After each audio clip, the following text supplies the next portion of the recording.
El libro de los Jueces describe, repito, una de las peores épocas que atravesó Israel. Fueron tiempos de apostasía muy grandes, por lo que Dios tenía que levantar hombres para que volvieran el corazón del pueblo a Dios. Estos jueces o estos líderes que en esta época Dios levantó, eran épocas de emergencia nacional y conducían al pueblo a la guerra, dirigiendo a la nación y ejerciendo las funciones de magistrados, de militares y de civiles al mismo tiempo.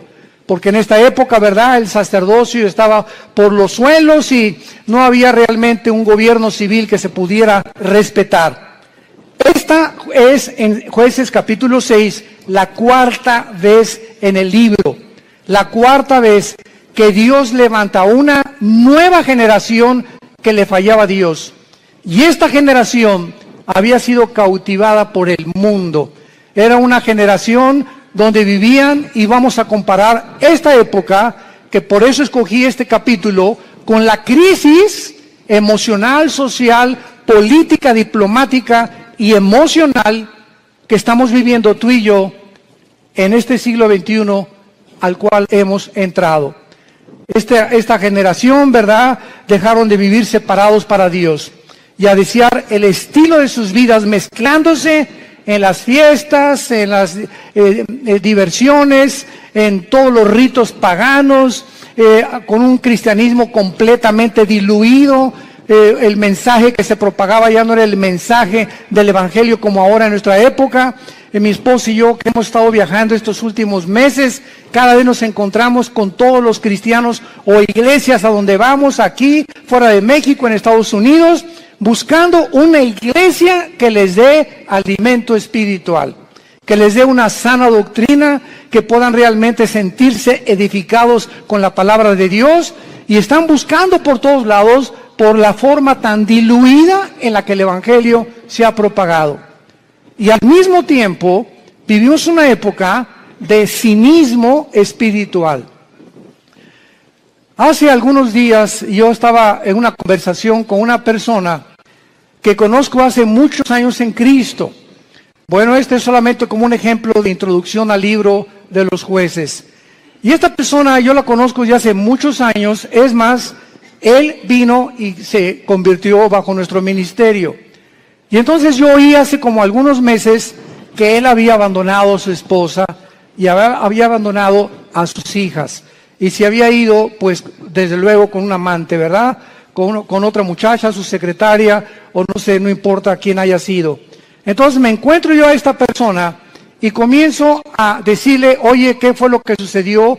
¿Verdad? Que estoy en mi corazón partido a la mitad por lo que tú has hecho.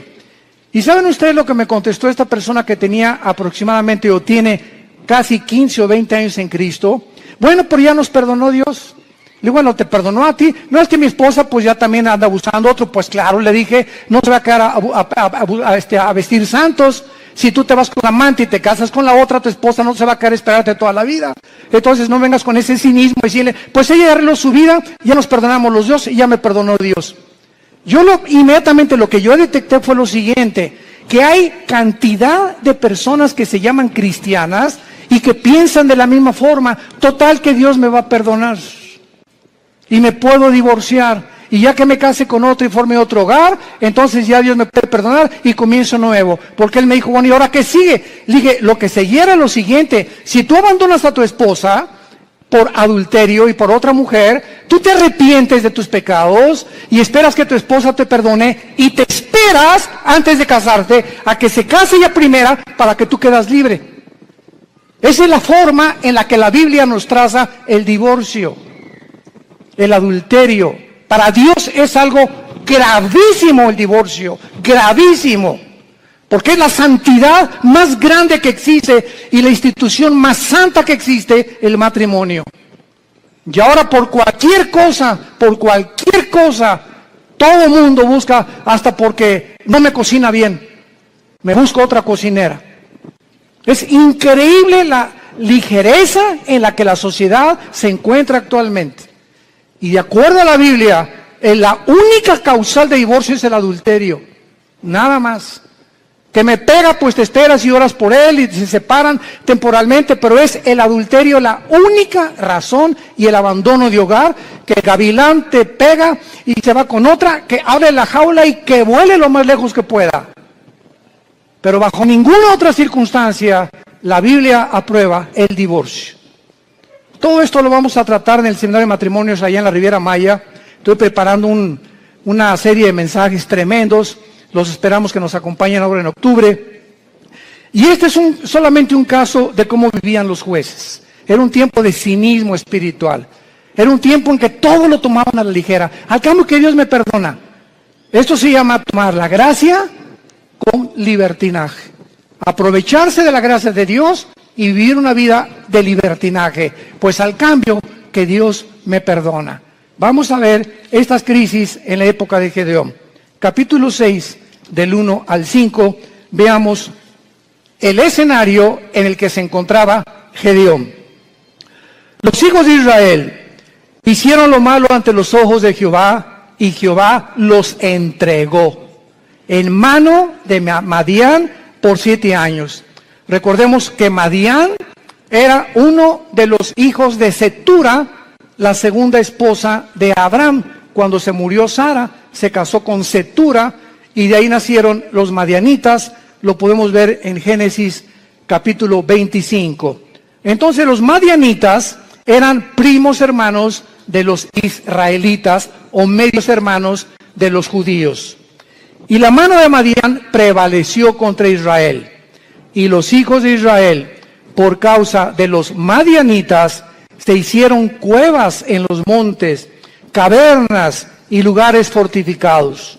Pero pues sucedía que cuando Israel había sembrado, subían los madianitas y amalecitas, y los hijos del oriente contra ellos subían y los atacaban.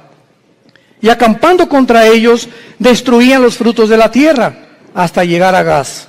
Y no dejaban que comer en Israel ni ovejas, ni bueyes, ni asnos. Porque subían ellos y sus ganados, y venían con sus tiendas en grande multitud, como langostas. Ellos y sus camellos eran innumerables, así venían a la tierra para devastarla. No cabe duda que podemos nosotros, con esta introducción, poder comparar la época en la que nosotros estamos viviendo y el paralelo tan grande que existía en los tiempos de Gedeón y nuestro tiempo actual. Vemos en estos primeros 5 versículos la primera clase de crisis. Estaban atravesando una crisis social y de mucha violencia. Israel se había abandonado de los caminos de Dios. Dios los entrega en manos a enemigos, porque esta es la forma como Dios trata con todos nosotros. Dice la Biblia que mientras estamos en la luz, 1 Juan capítulo 1, la sangre de Cristo nos limpia de todo pecado. Bajo la luz, el diablo, los demonios no pueden meterse con mi vida, ni con mis hijos menores de edad, porque estoy bajo la protección de Dios. En el momento en que nos movemos y regresamos a la dimensión de las tinieblas, que es donde Satanás tiene acceso, Satanás no tiene acceso a la luz. Dios es luz y no hay tinieblas en él. Entonces las tinieblas están relacionadas con el pecado. El momento en que tú pecas, o ya traes una mujer en tu mente que no es tu esposa, o ya metiste pornografía a tu casa, o ya comenzaste a hacer cosas que son desagradables a los ojos de Dios, sin que tú te des cuenta, si tú mantienes este tipo de vida, comienza el cerebro y las emociones a ser afectadas, y entonces viene lo que se llama el engaño. Donde comienzas a engañarte, porque el pecado tiene el poder de engañarnos. Y comienzas a convencerte que no estás tan mal. No, esa es una prostituta, esa sí está mal. No, yo no soy con mi compadre si es borracho, parrandero y jugador. Yo por lo menos estoy casado con mi esposa y tengo mis aventuritas, ¿verdad? De vez en cuando, una canita al aire, pero de vez en cuando. Y Dios es un Dios que dice la Biblia, sus párpados nos examinan y nuestros caminos están delante de Él las 24 horas del día. Y cuando viene el engaño, Cuando vienes tú a la iglesia a oír la palabra de Dios, como los domingos o los estudios entre semana que muchos de ustedes toman, o en el ITI, el propósito de Dios al exponernos a su palabra es abrirnos el entendimiento para convencernos de pecado. Siempre que hay un mensaje de la Biblia, hay algo que el Espíritu Santo usa que se llama la convicción de pecado, porque solo Él, ni el pastor, ni tu compadre, ni nadie te va a convencer que estás mal más que la palabra de Dios. Entonces nos exponemos a la palabra de Dios y tú en esta tarde que escuchas tienes esta oportunidad en la que Dios te está hablando. Yo no sé tu vida. Muchos dicen, es que ¿quién le contó mi vida? Nadie me ha contado tu vida, ni te conozco, mosco. Entonces ese es un problema tuyo y con Dios, pero Dios usa la Biblia, y si tú cuando oyes la palabra de Dios no te arrepientes y sales por esa puerta igual que como entraste, viene lo que se llama la dureza del corazón, que se usa con la palabra porosis en el griego, que es cuando un carpintero o una persona que usa instrumentos de martillos y de cinceles está golpeando y golpeando hasta que te salen callos en las manos. Esto es un fenómeno muy interesante. Y cuando te salen callos, lo interesante que el callo no tiene células. Le metes al callo una aguja y no lo sientes. Trátalo y vas a ver cuando te salga un callo, porque es tejido muerto. Y esta palabra se usa en el hebreo y en el griego para describir la dureza del corazón que muchos cristianos comienzan a tener, donde llega el momento que la palabra, como una espada que quiere cortar, ya no corta, porque ya perdiste la sensibilidad al Espíritu Santo. Y entonces, cuando llegas a ese punto donde ya no eres sensible a la palabra de Dios y que no te das cuenta cuán duro está tu corazón, si eres una persona regenerada por el Espíritu Santo y realmente naciste de nuevo, eres un hijo y eres una hija de Dios, Hebreos 12, Dios te va a disciplinar. Y déjame decirte algo, cuando a Dios le queda esa opción de disciplinarnos, su mano es muy, pero muy pesada. Dice en Hebreos 10, horrenda cosa es caer en manos del Dios vivo. Y no les está hablando a los incrédulos, le está hablando a la familia de Dios. Su mano es muy pesada, porque Cristo dijo, es preferible que pierdas tu mano, tu pierna, tu brazo, o tus ojos, o lo que sea físicamente, a que entres al infierno entero. ¿Cuántas veces las cosas que nos pasan, accidentes, problemas morales en la familia, etcétera, etcétera, tienen el único propósito de hacer que regresemos a la cruz? Porque Dios sabe, nos ama tanto, tanto, tanto, Jesús, que Él prefiere que podamos sufrir físicamente o moralmente con la única razón de regresar a la cruz. Esta crisis social en que estaban viviendo los madianitas provocó, dice la Biblia, que comenzaron a vivir escondidos en cuevas, escondiendo todo lo que tenían, en lugares fortificados, vivían en temor. En segundo lugar, en el versículo 6 dice la Biblia, de este modo empobrecía Israel en gran manera por causa de Madián, y los hijos de Israel clamaron a Jehová. Vemos nosotros que aparte de una crisis social, se encontraban en una crisis emocional y económica. Gedeón se encontraba escondiendo el trigo para que no se lo robaran. Vivían bajo el temor y la inseguridad. Dice el versículo 11, vino el ángel de Jehová, se sentó debajo de la encina que está en Ofra, la cual era de Joás Abiserita, y su hijo Gedeón estaba sacudiendo el trigo en el lagar para esconderlo de los madianitas. Y en tercer lugar, no solamente vivían una crisis social y de violencia, una crisis económica y emocional, sino que la peor de todas era la crisis moral y espiritual en que se encontraban. Versículo 12 y 13. Y el ángel de Jehová se le apareció a Gedeón desde luego y le dijo: Jehová está contigo, varón esforzado y valiente. Y Gedeón le respondió: Señor mío, si Jehová está con nosotros, ¿por qué nos ha sobrevenido todo esto? ¿Por qué le pasó esto a mi hijo? ¿Por qué me chocaron el carro? ¿Por qué me robaron? ¿Por qué estamos en la condición en la que estamos? ¿Por qué estoy pide y pide trabajo y no encuentro por ningún lado? ¿Qué está pasando? Señor, si tú estuvieras conmigo, no estuviera pasando esto que estoy atravesando. ¿Y dónde están todas sus maravillas? Le sigue diciendo Gedeón al ángel. A ver, ¿dónde están las maravillas de Dios? Que nuestros padres nos han contado diciendo que nos sacó Jehová de Egipto. Y ahora Jehová nos ha desamparado y nos ha entregado en manos de los madianitas. Y mirándole Jehová le dijo: Ve con esta tu fuerza y salvarás a Israel de mano de los madianitas. ¿No te envío yo? Vamos a ver esta aplicación rápido de las 3 crisis sociales para continuar desarrollando esta conferencia. De la misma manera, la sociedad en que vivimos ahorita, vivimos una crisis social, oprimida por la inflación, las guerras, el hambre, las naciones fuertes oprimiendo a las débiles, crímenes, secuestros, robos, actos de terrorismo al inicio del siglo XXI.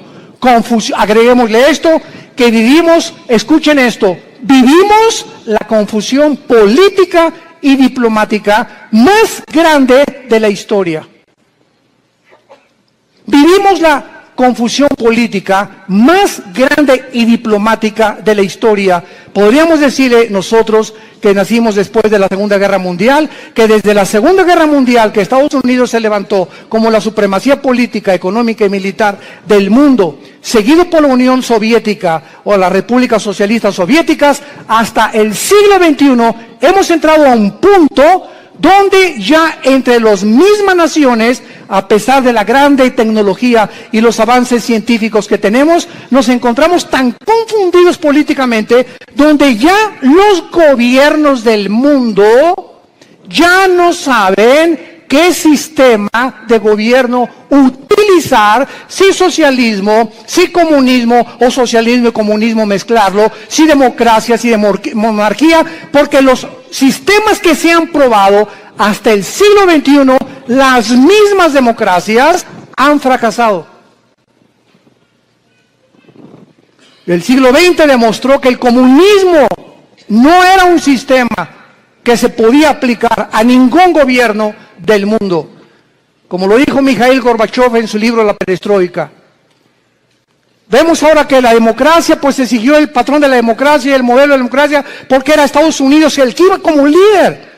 Y los países dijeron, bueno, pues si en Estados Unidos el mejor vestido, el país mejor vestido, el mejor alimentado, el que más guerras ha conquistado, guerras ha ganado, y el que sacó al comunismo, al fascismo y al nazismo del siglo XX, vamos a seguir ese modelo. Y vemos ante nuestros ojos, al entrar aquí al siglo XXI, los que venimos desde el siglo pasado, que la democracia es una fanfarronería ya. Ya no es cierto que hay democracia, no es cierto que el pueblo gobierna, no es cierto que hay respeto por las instituciones. Vivimos una confusión, un caos político y diplomático, donde todos los sistemas se están derrumbando a nuestros ojos, todas las ideologías se están desmoronando, todo está cayendo delante de nuestros ojos, y ahorita los jóvenes, nunca, como en los últimos 10 años, había habido tantos suicidios de muchachos de 8 a 16 años. Nunca había habido tantos suicidios.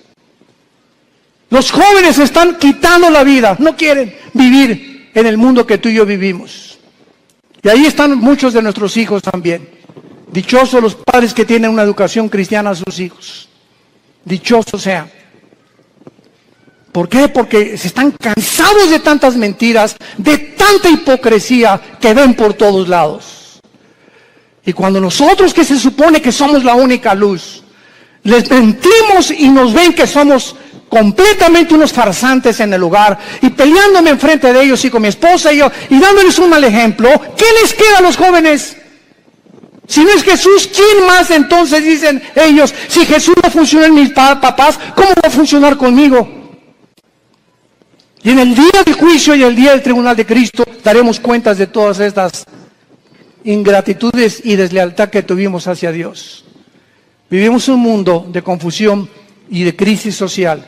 En segundo lugar, vivimos también, como en los tiempos de Gedeón, una crisis emocional y económica.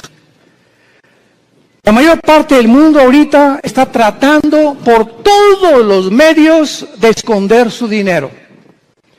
¿En qué puedo invertir mi dinero? No se imagina la cantidad de correos que nos llegan. Oiga, ¿qué me recomienda, pastor? ¿Comprar euros o en el dólar o en Wall Street o comprar bienes y raíces? Dicen que el dólar va a seguir cayendo, que viene una caos económico en Estados Unidos que va a hundir el peso aún más todavía, etcétera, etcétera.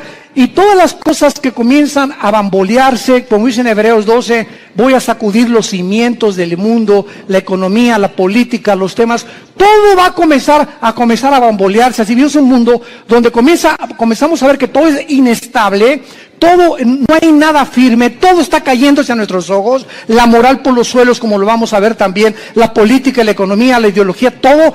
¿Qué entonces hacemos los cristianos? Vivimos una época de crisis, ¿quién lo puede negar? ¿Qué vamos a hacer entonces con el dinero? ¿Vamos a estar igual que el mundo, preocupándonos en qué invertir, escondiendo el dinero debajo del colchón de la cama? Es la crisis en la que estamos viviendo, emocional y económica. Y tantos impuestos, vive la gente angustiada, temerosos, llenos de estrés. La clínica Mayo en Rochester, una de las clínicas más prestigiadas en medicina, el Hospital Hopkins en Inglaterra, de Estados Unidos, de las instituciones más prestigiadas en medicina, llegaron a un acuerdo el año pasado, que la causa número 1 de problemas físicos en el ser humano actualmente y emocionales tienen una sola raíz. Ya no son ataques al corazón, entonces consecuencias, el problema y el peligro más grande que está asumiendo al mundo ahorita, robándole la salud, se llama el estrés. El estrés. Aún mismo el estrés te hace subir el nivel de tu colesterol y de tus triglicéridos. Así que si tú eres una persona que fuiste al médico y tienes más de 200 de colesterol arriba, o tu glucosa pasa de los 100 puntos, etcétera, etcétera, y tú dices, bueno, voy a entrar a una dieta, y crees que con la dieta se va a mejorar, claro que te va a ayudar, pero si no va acompañado con la paz en tu vida, y tú puedes estar comiendo todos los días lechuga y convertirte en el bunny books, en el conejo, no importa lo que puedas hacer, si tu vida no tiene paz y no tiene equilibrio y no tiene una estabilidad emocional, no importa lo que hagas, porque emocionalmente lo que descompone el organismo es el cerebro y la falta de paz. El estrés es un estado de angustia, de incertidumbre, que estás así, de enojo, de ira, de desconfianza en el mundo, andas como león enjaulado y se te atraviesa en el tráfico y quieres sacar la pistola y le recuerdas a la mamá y hasta a la abuelita le recuerdas cuando se atraviesan en el tráfico. Y llegas a la casa y estás igual. Entonces, tú no vas a llegar a los 40, 50, 60 años de edad como una persona normal. Y vas a comenzar a padecer de enfermedades que tienes una buena dieta, pero te está descomponiendo tu estado emocional. ¿Por qué? Porque no tienes paz. Y hace 2000 años, Jesucristo nos dio la medicina para el estrés. Mateo capítulo 6, versículo 25 en adelante. Por nada estén afanosos. La vida es más que el alimento y el cuerpo más que el vestido. Miren ustedes a las aves de los cielos. Aunque tú en tu cerebro no lo puedas captar, ni lo puedas dimensionar, los pajaritos, cada pajarito de cada campo, de cada bosque en el mundo, cada pajarito depende de mi Padre. Y Dios les puso a los pajaritos un chip para que nunca veas a un pajarito sembrar, para que nunca veas a un pajarito cosechar, y para que jamás vayas a encontrar que ningún pajarito nunca guardan su comida, no la almacenan en Banamex ni en Bancomer. Y sin embargo, vale $1 cada pajarito, $2, y si mi Padre los alimenta, ¿cuánto más ustedes, que di mi vida en una cruz, que resucité de los muertos, que cambié la historia, que me apareció más de 500 personas en los primeros meses y años de mi vida, y que vivo en el corazón de muchos de ustedes? ¿Cómo es posible que hayas llegado a ese punto donde dudes que te voy a dejar? Ahora que estábamos mi esposa y yo en Acapulco, no estábamos ni en la playa. Siempre que, igual cuando vamos a la Riviera Maya, ¿verdad? Lo que menos, ni a la alberca nos da tiempo de meternos, porque vamos a ministrar a la gente. Y estábamos en Acapulco y tuvimos el desayuno, 600 personas. Fue una vez, como no se imagina qué bendición fue. Nuestra iglesia en Acapulco está creciendo tremendamente. Bueno, en la consejería llegó una muchacha este fin de semana pasado y nos dice a mi esposa y a mí, de 18 años, ay, pastor, ¿qué te pasa, nena? Pues no tengo trabajo. Nena, ¿tienes papá? Sí. ¿Y mamá? También. ¿Cama para dormir? Sí. ¿Y comida? Sí. Entonces, ¿y eres cristiana? Sí. Entonces, ¿por qué estás en esta condición? Dale gracias a Dios y dile, Padre, gracias por mi papá, tengo cama, tengo alimento, tengo que vestirme, me están pagando la escuela, y te preocupas porque no tienes trabajo, y llegas a un estado de estrés en el que casi te estás desmoronando enfrente de nosotros. Le dije, eres una incrédula. Tú no puedes tratar a Dios de esta manera. El día que tú le des gracias a Dios por lo que tienes y no te fijes en lo que no tienes, Dios te va a dar el trabajo. Fíjense ustedes cómo somos, ¿verdad? ¿Cómo somos nosotros? ¿Cuántos refugiados salen ahorita de Siria? 6 millones. Velos en los periódicos, velos en los videos, con una maleta con 3 cambios de ropa o 2 a lo mucho, con 3 o 4 chamaquitos detrás de ellos, sin saber qué país les va a abrir la puerta, sin saber si mañana van a dormir en la tierra, en un camión, si los van a matar. Y nos estamos quejando nosotros. Nos estamos quejando nosotros. ¿Será posible que seamos tan malagradecidos? Y siempre viendo lo malo, siempre no tengo esto y no tengo aquello, pero tienes vida y vives en un país libre, tienes padres, tienes una casa, tienes un petate donde echarte, tienes guaraches.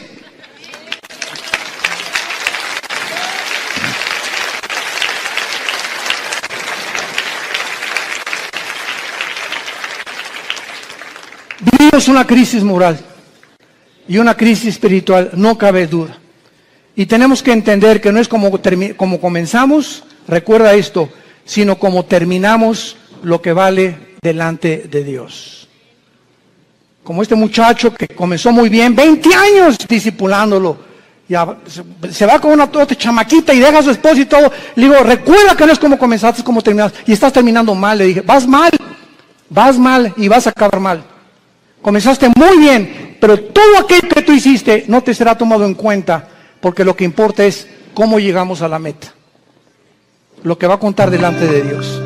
Pues hice un asilo para ancianos y hice un orfanatorio para niños. Eso fue del pasado. Hoy, si tú mueres, hoy en la noche. Ahorita saliendo te atropella un camión, se te avienta encima un camión de 10 toneladas. Te da como tortilla aplastado en la y llegas al cielo ahorita mismo en la tarde. ¿Qué le vas a decir a Dios? ¿Qué hiciste con tu vida? Lo alabaste, lo bendeciste. ¿Cuánto de tu tiempo se lo dedicaste a Él? ¿A cuántas personas les hablaste de Jesús? ¿A cuántas personas de tu familia ya has traído a la cruz? Hoy, ¿qué es tu vida? Tú no sabes si hoy es el último día que vivimos. Nadie lo sabe. En Hebreos capítulo 6 hay una exhortación muy fuerte y se nos dice, Hebreos 6, 11 y 12. Pero deseamos que cada uno de ustedes muestre la misma solicitud hasta el fin. Otra vez, no es como comenzamos, sino mantener el mismo ritmo. Por eso se compara la vida cristiana con los maratones en Hebreos 12, que corramos de tal manera que alcancemos el premio. Entonces, no es solamente como comenzamos, sino mantener el ritmo, y vienen los ánimos, y vienen las tormentas, y vienen las lluvias, y problemas, y el dólar, y el petróleo, y las guerras, y nada te apachurra, nada te amedrenta, nada, ay, tú ya te la cosa, ay, ya me quiero morir, no, de todas las cosas, el espíritu que Dios nos ha dado es un espíritu de poder, es un espíritu de amor, de dominio propio, pero cuando tú te despegas de este libro, y cuando tú abandonas a Dios, viene como una catapulta, como un huracán, como un tsunami, todos los problemas en tu vida, y no tienes fuerzas para poder soportarlo, ni para poder resistirlo, y te vienes al suelo, y te emborrachas, y te drogas, y abandonas a tu esposa, y comienzas a buscar las salidas fáciles, porque no tuviste el poder que no le dijiste al Espíritu Santo que te fortaleciera. Y por eso muchos de ustedes viven una crisis moral, de depresión y de estrés, porque no es cierto que creen en Jesús. Se han soltado de Jesús, y en este tiempo de crisis el corazón está siendo probado. Dios nos está probando en esta época, porque escúchenme, somos la última generación que estoy seguro que nos vamos en el arrebatamiento de la iglesia. Y por ser la última generación, nos va a pasar por el fuego Dios, por el fuego. Y las pruebas van a demostrar cuántos realmente eran hijos e hijas de Dios. Deseamos que cada uno de ustedes muestre la misma solicitud para plena certeza de la esperanza, a fin de que no se hagan perezosos, sino imitadores de aquellos que vean las dos cosas y los dos elementos indispensables, la fe y la paciencia, heredan las promesas. Si tú no confías en Dios y no eres paciente con Dios, tus anhelos, tu destino, tus sueños, tu visión, lo que tú quieras para tus hijos, para tu matrimonio y para tu negocio, no lo verás realizado, porque te diste por vencido, porque tiraste la toalla, porque dijiste, no, ya, avienta la toalla, paren la pelea, ya no aguanto tanto trancazo. Y estamos en un mundo donde vemos los campos llenos de cristianos amargados. Llenos así, si pudiéramos una visión espiritual, así, llenos los campos de cristianos, quejumbrosos, amargados, estresados, llenos de rencor, nunca aprendieron a perdonar, nunca se sobrepusieron, nunca pudieron descubrir el poder de la resurrección de Jesucristo en sus vidas, y así te van a enterrar y va a poner un letrero ahí en tu tumba que diga, este fulano nació en las tinieblas, vivió en las tinieblas y regresó a las tinieblas. Nunca vio la luz, no la quiso ver. Y en Hebreos 10, otra exhortación con las mismas características. Hebreos 10, 35 en adelante. No perdáis pues vuestra confianza, que tiene grande galardón, porque les es necesaria la paciencia, para que habiendo hecho la voluntad de Dios, obtengáis la promesa. Pero aún un poquito, y el que ha de venir vendrá y no tardará, mas el justo vivirá por fe. Y si retrocediere, no agradará a mi alma. Pero nosotros no somos de los que retroceden para perdición, sino de los que tienen fe para preservación del alma. El que tiene al Espíritu de Cristo, porque recibirán poder cuando el Espíritu venga sobre vosotros. El que realmente ha nacido de nuevo, el que ha sido regenerado en su naturaleza y se le ha impartido la naturaleza divina dentro de su alma, esa persona puede caer y puede decir con Pablo, estamos en problemas, pero no desesperados. Estamos con muchas adversidades, pero no angustiados. Perseguidos, mas no desamparados. derribados, pero no destruidos. Llevando por todas partes la muerte de Jesús en nuestros cuerpos, para que la vida de Jesús se manifieste a través de nuestros cuerpos mortales. Esta es la expresión de un hombre de Dios.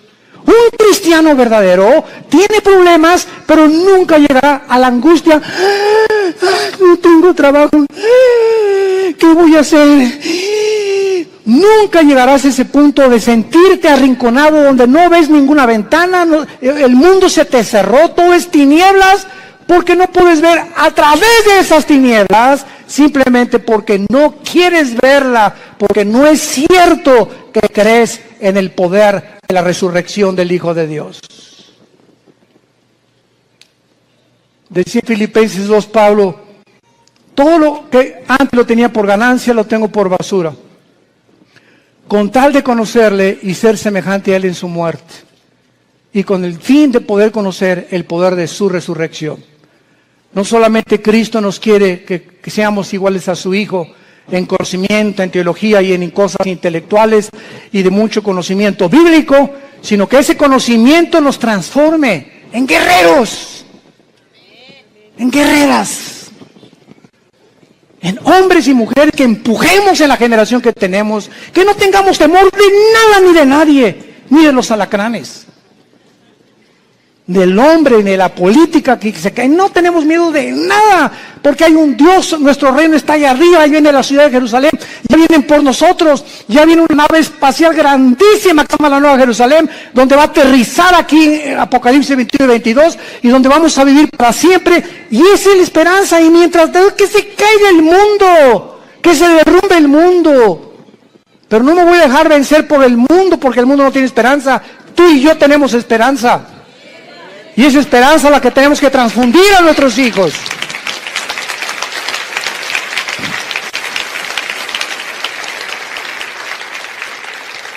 No caigamos en lo que al principio Gedeón estaba cayendo. Si Dios existe, ¿por qué me está sucediendo esto?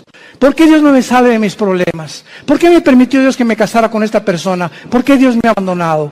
Cuando entramos en ese punto de depresión, es tan difícil que podamos nosotros salir de él. En el versículo 14 de Jueces 6 de nuestro pasaje, vemos que Dios habla en tiempos de crisis. Y mirándolo Jehová, le dijo, ve con esta tu fuerza y salvarás a Israel de mano de los madianitas. ¿No te envío yo? Ante todos estos cuestionamientos de inseguridad, ese es el problema. Que estamos viendo alrededor lo que el mundo, las noticias y cómo el mundo se está desmoronando ante nuestros ojos, pero no vemos el poder que tenemos dentro del Espíritu Santo. ¿Por qué creen que Dios nos dio el Espíritu Santo? Dice, les daré poder, porque no lo tenemos. Y es un espíritu de poder, es un espíritu que nos va a hacer sobreponernos a todo lo que atravesemos. Aunque pasemos por el fuego no nos quemará, por el agua no nos ahogaremos. Y aunque un ejército nos rodea a nuestro alrededor, Jehová es mi luz, mi salvación y mi esperanza, no temeré de nada ni de nadie, Él es mi pastor, nada me faltará. Aunque ande en valle de muerte, no tendré miedo de nada ni de nadie. Y todo este espíritu y toda esta capacidad que tenemos dentro es precisamente para vencer al mundo. Y dice 1 Juan capítulo 5, todo el que es nacido de Dios vence al mundo. Y esta es la fe que ha vencido al mundo, nuestra fe. Entonces tenemos que entender, si no somos vencedores y somos un grupo de cristianos tirados, quejumbrosos, tirándose, niños de almas, y te dejas llevar con todas las malas noticias del mundo, y por acá y por allá, simplemente es porque te has desconectado de la fuente de energía.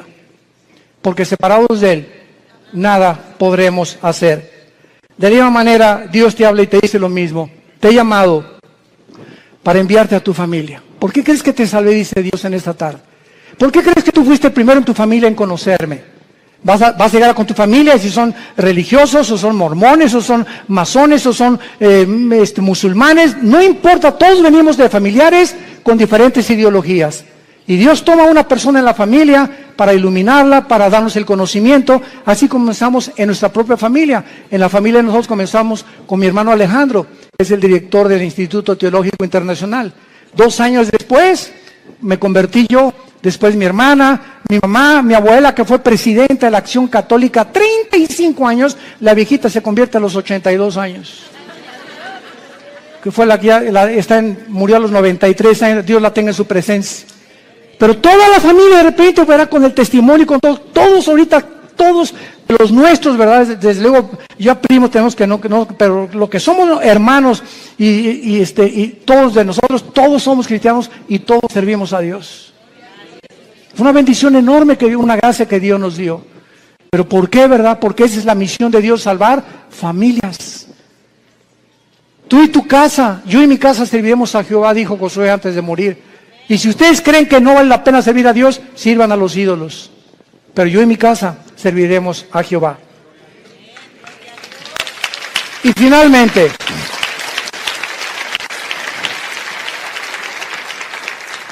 Gedeón le responde a Dios, versículo 15 y 16.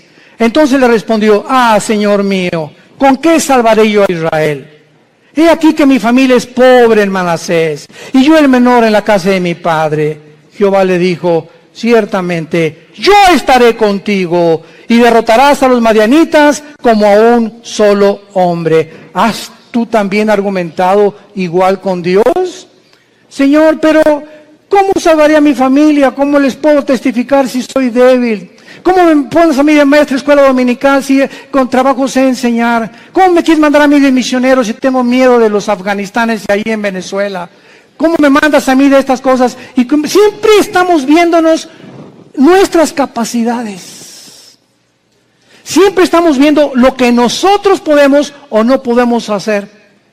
¿Cómo no me van a mí escuchar si en mi clase les hablo? Pues soy tartamudo, Señor. No veas tu tartamudez, no veas tus discapacidades, no veas tus debilidades, velo a Él. Eso fue lo que Moisés le dijo también. ¿Cómo me mandas a Faraón? Y le dijo Dios, ¿qué no hice yo el oído, no hice yo la boca? No tengas miedo, vas en mi nombre y yo te daré el poder y la capacidad que ni siquiera conocías, porque cosas que están ocultas y que no han consumido el corazón del hombre y que el hombre no ha conocido son las que Dios tiene escondidas y guardadas para los que le aman y creen en Él.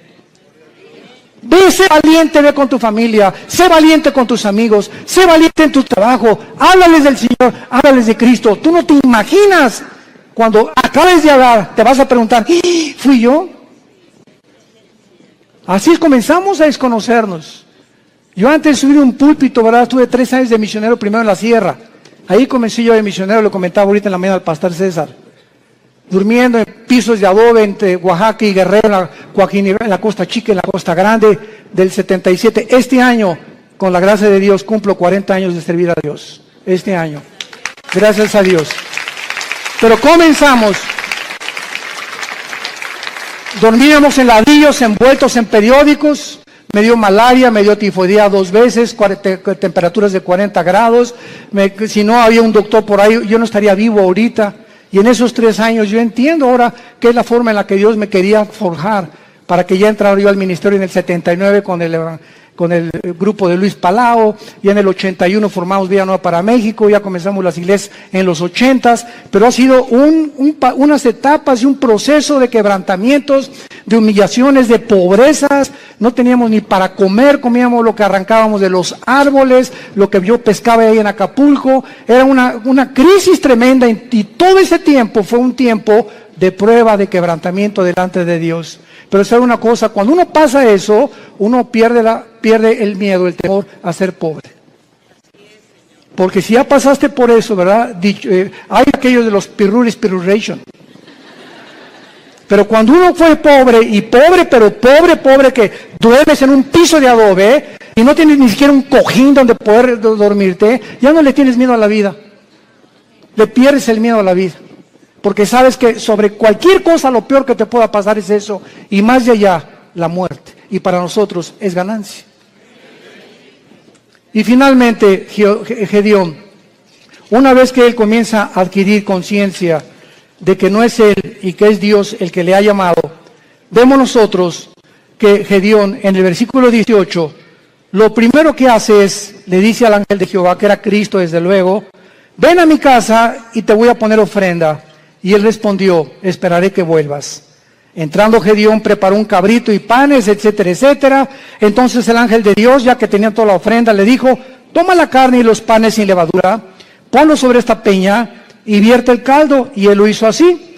Y extendiendo el ángel de Jehová el báculo que tenía en su mano, tocó con la punta la carne y los panes sin levadura, y subió fuego de la peña, el cual consumió la carne y los panes sin levadura.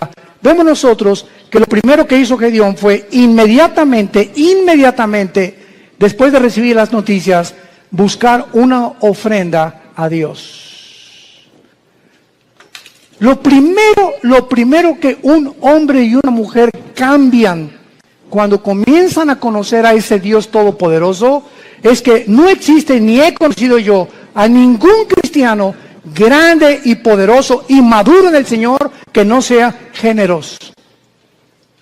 Porque es la avaricia y la envidia y la codicia de los bienes materiales lo que nos impide a muchas personas recibir las bendiciones de Dios.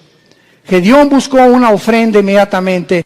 ¿Qué le podemos nosotros ofrecer ahora a Dios? Romanos 12:1. Número 1, nuestro cuerpo. Síganme con mucho cuidado. Presentar vuestros cuerpos en sacrificio vivo. Romanos 12:1. Santo, agradable a Dios, que es vuestro culto racional. En el original griego dice, es la manera más racional para vivir. Si tú quieres servir a Dios, lo primero que comienzas es cuidar tu cuerpo. Y no solamente de lo que comes, sino también sexualmente. Nadie puede servir a Dios cuando hay una sensualidad o una sexualidad no controlada. El hombre más sabio de la historia, Salomón, y el hombre más fuerte de la historia, Sansón, los dos fueron vencidos por una mujer que no era su esposa. Y aquí está en la Biblia como ejemplo para que podamos aprender a no confiar en nosotros mismos. El que mire que está firme, mire que no caiga. No jueguen con el pecado sexual. No juegues ni te dejes tocar por tu novio. No toques a tu novia si la quieres. ¿Por qué? Porque eso es santo delante de Dios. No salten a privilegios, jóvenes que me escuchan, que no les corresponden. Espérate hasta el matrimonio. El acto sexual es solamente permitido por Dios y grandemente bendecido dentro de la esfera del matrimonio. Nunca el acto sexual será bendecido antes o ya casado con otra persona que no sea tu esposa, que se llama adulterio.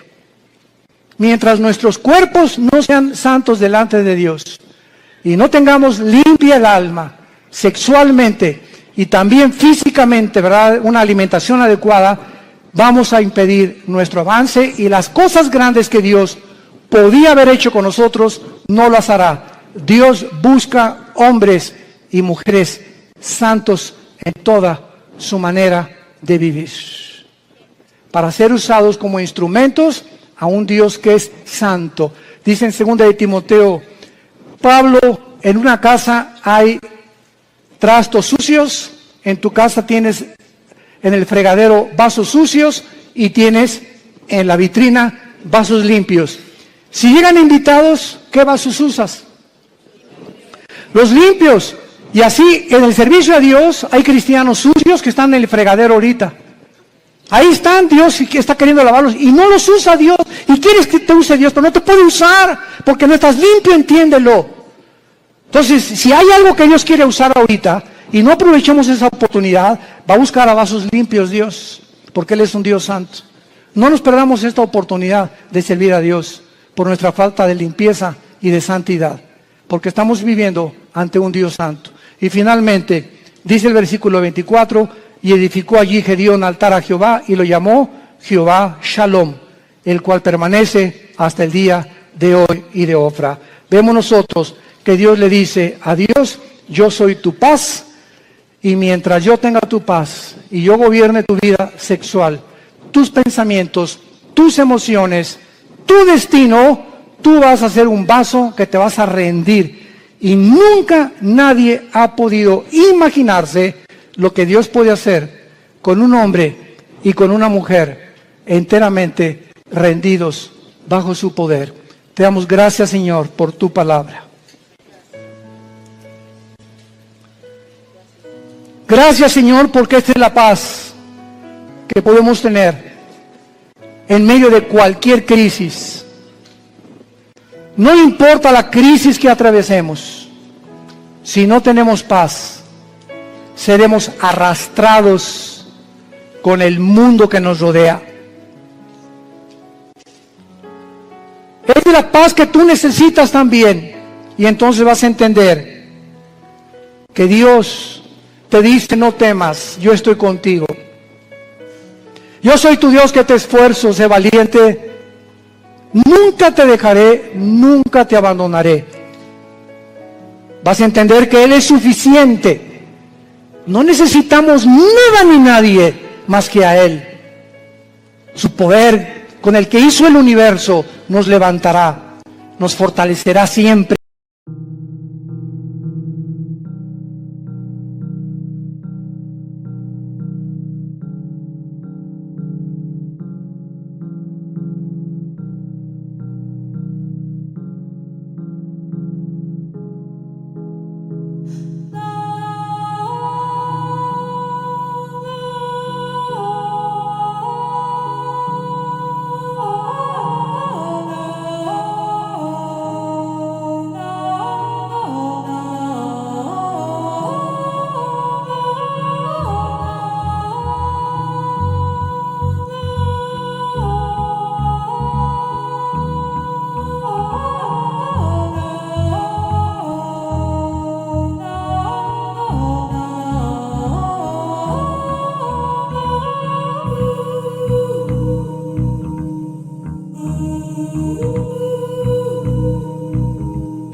Que te pide que le entregues tu vida completamente en sacrificio santo, agradable a Dios, y que necesitas hacer la paz con Él en esta tarde si no la tienes. Dice el libro de Job 22:21, amístate ahora con Él y por ello te vendrá la paz. Haz a Jesús tu amigo y vas a conocer una paz que sobrepasa el entendimiento, que guardará tus pensamientos y tu corazón en medio de cualquier crisis que atravesemos, porque Él es Jehová Shalom, el Señor nuestra paz. En el nombre de Jesús. Amén. En esta tarde,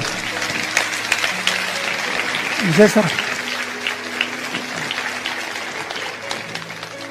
vamos a hacer el llamado, hacer el llamado ahorita para muchos de ustedes que no han recibido a Cristo, pero les pido que se pongan de pie para que recibamos esta bendición pastoral antes de que se vayan a sus hogares. Con todo tu corazón, con todas tus fuerzas, con toda tu mente, recibe esta bendición. Dios bendiga tu vida. Oh Dios, dile en tu corazón, sí, Señor. Dios bendiga tu matrimonio. Dios bendiga a tus hijos. Dios bendiga a tus padres, a tus hermanos, tus animales domésticos. Dios bendiga tu trabajo, tu entrada y tu salida. Dios ponga sobre ti su paz, que guarde tus pensamientos y tu corazón. Que seas lleno de todo conocimiento y sabiduría que viene de lo alto. Y el Dios de esperanza, que te llene de todo gozo y de paz en el creer, para que abundes en esperanza por el poder del Espíritu Santo. Les bendecimos en el nombre que es sobre todo nombre, en el nombre de aquel que mora dentro de nosotros, que vive dentro de nosotros y que nos dice: estoy contigo todos los días de tu vida hasta el fin del mundo. Sé fiel hasta la muerte y recibirás